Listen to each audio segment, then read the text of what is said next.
Hello again.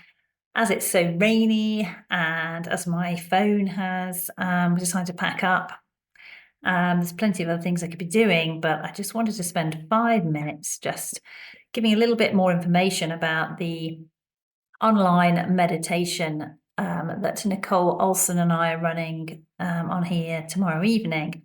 So it's aligning with the new moon energy. And of course, we've got the partial eclipse as well tomorrow evening. So new moon energy, as many of you will know, is all about emotions and new beginnings. So the new moon is a time when we're really going deep. It's the time when we go really insular and we're spending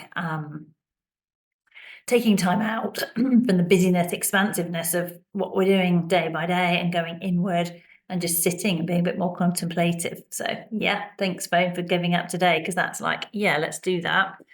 And it means then that we can do some emotional clearing. And that doesn't mean like fighting stuff out the door. It's a bit like in the meditation we did earlier today, where we're sitting and feeling the feels of our emotions so that we can evaporate them very gently, and maybe they don't evaporate, maybe they lead us on a journey, but what we do is we sit with them, we be curious and hear what they're going to say.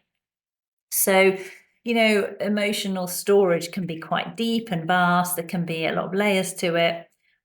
So we don't think, right, we've got to get to the end. This isn't an outcome game. This is about continually sitting and leaning in to our bodies and the feelings that we're getting to gain a deeper understanding of what's going on for us.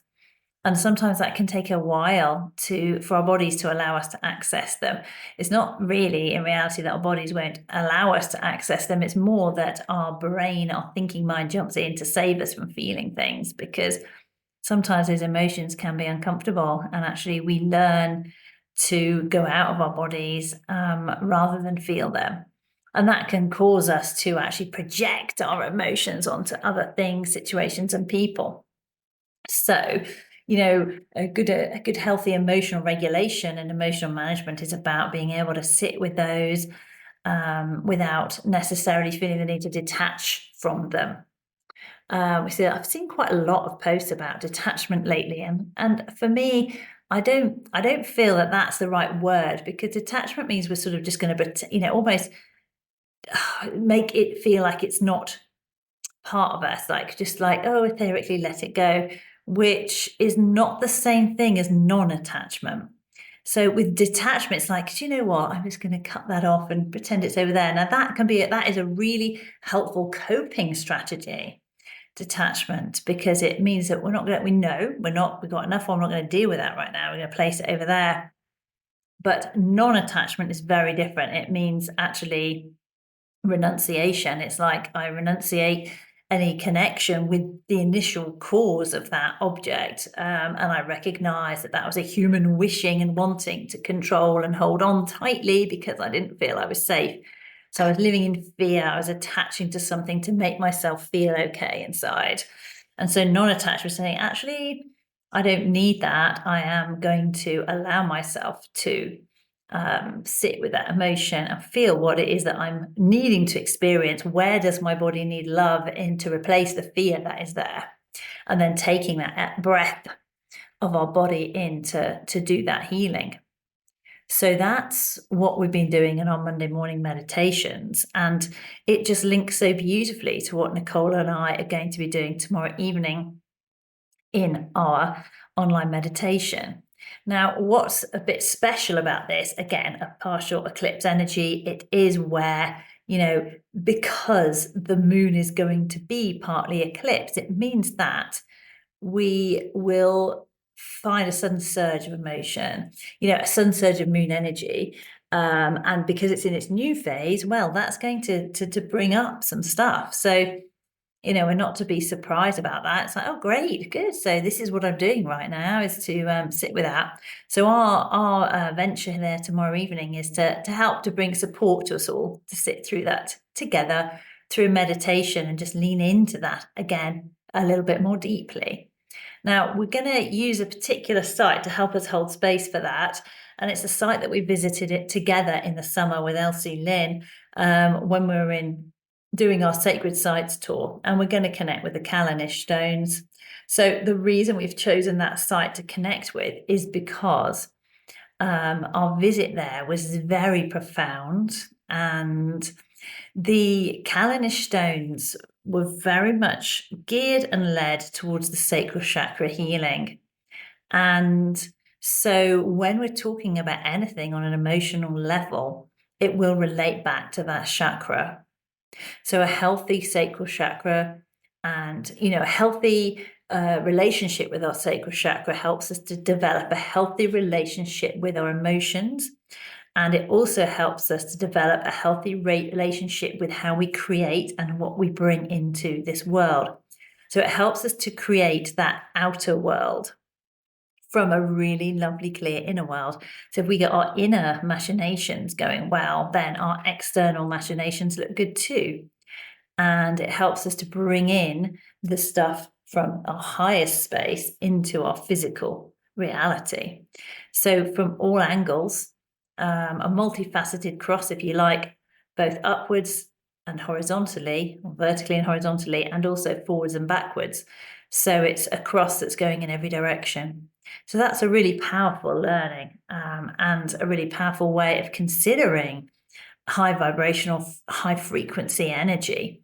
And you can call it whatever you like, it doesn't matter. It's just that if we want to expand as people and enjoy to the maximum our version of reality and our physical body embodied self to the max, and fulfill our soul's purpose, that sort of crossroads, if you like, is the foundation from which we can do that.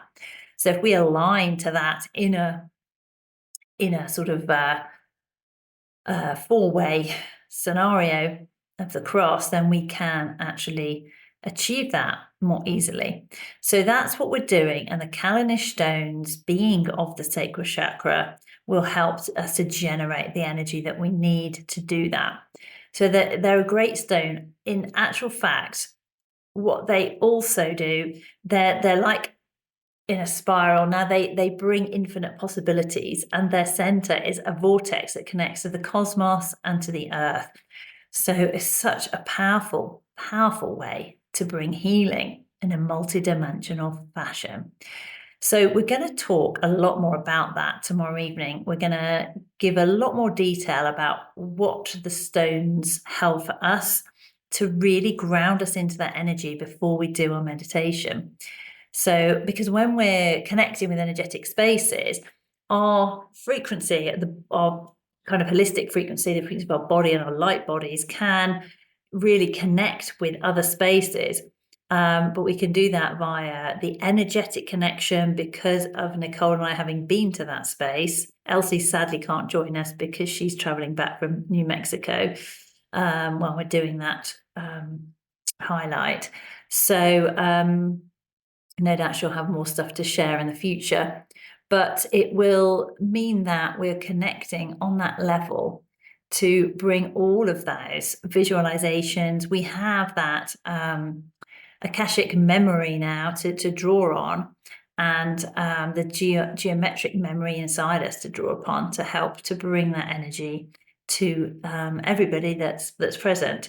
And then through the visualization that you use, you'll also be able to do that connection. And the more powerful that visualization, the more powerful the healing, in terms of not so much what you can visualize, but just the story that unfolds for you and the words that you connect with through that. So that's what we're going to be doing tomorrow night. Very excited about it, and being with Nichole again. And I'm sure you'll have a great time if you can make it. We're on at 7 p.m. in the UK time, or 1 p.m. in CDT time. That's central. And I mean, obviously you can join from anywhere, but they're the times that we've illustrated. So if you're interested and would like to join, just please drop me a message. And it's for a donation. So it's whatever you feel you want to donate to that. And in return, you get to connect to the energy and receive the experience that you need. Bearing in mind that as light workers, we are not there to do anything for you. It is like we connect you to your highest light, your love, your breath, and then we allow the Reiki to flow in. And the other bit that we're doing is holding the space within the Callanish stones, and that's how it shall work. So look forward to seeing you. Hopefully you can make it. Any questions, let me know. And other than that, hopefully see you tomorrow.